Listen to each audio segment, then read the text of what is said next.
Le terme de finance responsable, c'est presque une expression qu'on n'accepte pas en tant que telle, parce que l'accolement de la responsabilité et de la finance sont des choses que le grand public réfute. Et pourtant, il y a une finance responsable, il y a une finance qui se donne effectivement des objectifs de responsabilité.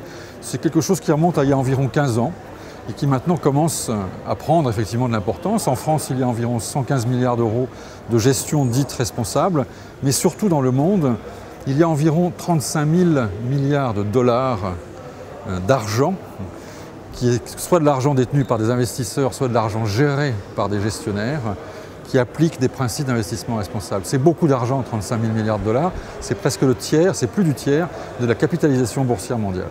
La finance est au service de l'économie est au service de l'homme, les entreprises qui sont représentatives de l'économie sont les entreprises composées d'hommes. Donc pour moi, il n'y a absolument aucun écart possible entre la finance et l'humain. La finance a des écarts, fait des bêtises une fois de temps en temps, ça lui arrive, pas plus forcément que beaucoup d'autres, mais on en parle beaucoup parce qu'elle a pris une place considérable dans le fonctionnement du monde et de l'économie.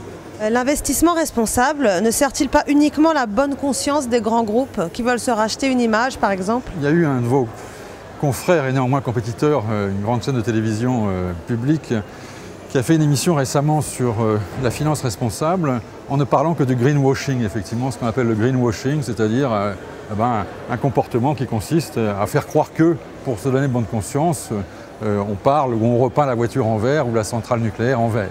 Voilà grosso modo ce qu'on peut appeler le greenwashing. C'est pas tout à fait exact parce qu'il y a beaucoup de progrès qui ont été faits, en particulier en Europe.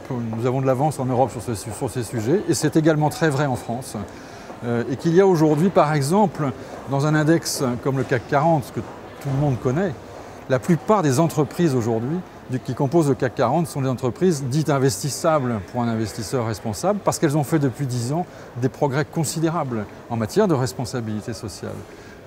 Donc je crois qu'il ne faut pas être aussi sévère que cela. Et puis surtout, ce que j'aimerais beaucoup dire à la presse, une fois de temps en temps, c'est ne tirez pas toujours sur les mauvais élèves de la classe, mais mettez les bons élèves également en lumière. Ça fera également progresser les choses dans le bon sens. Il y a un lien évident entre l'investissement socialement responsable et l'économie positive. L'investissement socialement responsable, c'est donner de la valeur aux entreprises sur autre chose que des critères exclusivement financiers. Et l'économie positive, c'est exactement la même chose. C'est mettre effectivement en valeur dans l'économie positive des choses qui ne sont pas uniquement liées aux résultats financiers. Un des intervenants d'hier matin, un Américain dont le nom m'échappe, a exprimé une idée qui est à la fois très simple et très forte, qui disait qu'il faut passer de la share value, donc de la valeur actionnariale, à la shared value, c'est-à-dire à la valeur partagée.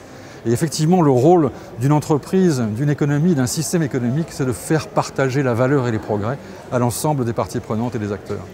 Donc je le dis et je le confirme, regardez Ecoplus TV.